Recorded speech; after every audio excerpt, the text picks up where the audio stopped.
Hey everyone, this is Olivia. I am here. I'm going to show you about how I made my own beeswax surf wax. So I'll just go ahead and scrape off some of the wax that I have on one of my boards and throw it on and see how it works.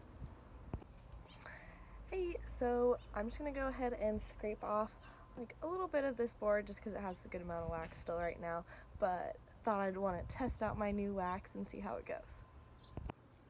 Okay, now I have this part of my board scraped off to go ahead and try out my surf wax. So I will show it once I get it all on. Okay, so I have my board wax with my beeswax, and you can see the line here. This is from my dirty old wax, and this is the new stuff. It actually blends in with the board, so you can't see it super well, but that's just because of the color that it is.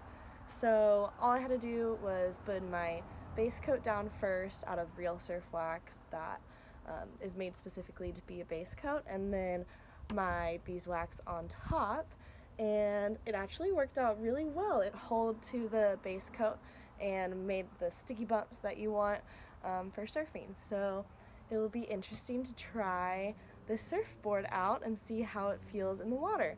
And if I like it, I'm going to go ahead and strip it all down and get the beeswax on the whole board. So hopefully it works out.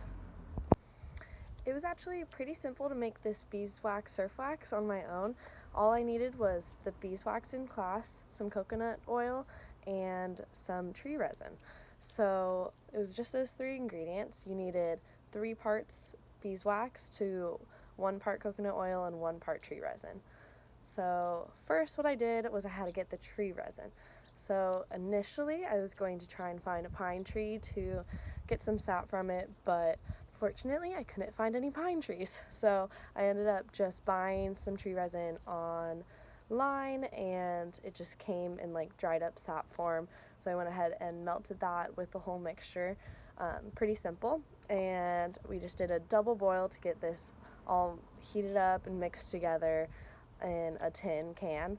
And once we heated it, I went ahead and poured it into cupcake holders in order to make this shape so that it would fit best as surfboard wax, so you get a little bit of a smaller edge and it's not just a glob.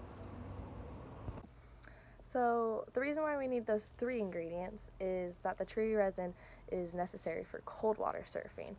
You do not need the tree resin if you're just in warm water. So pretty much anywhere around California though, you're gonna need that tree resin, which is just that little extra step.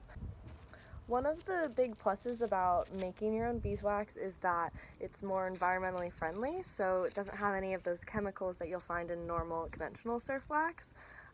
So it won't be going into the ocean and keeping our oceans clean by just having those 3 simple ingredients and making it into your own surf wax bar.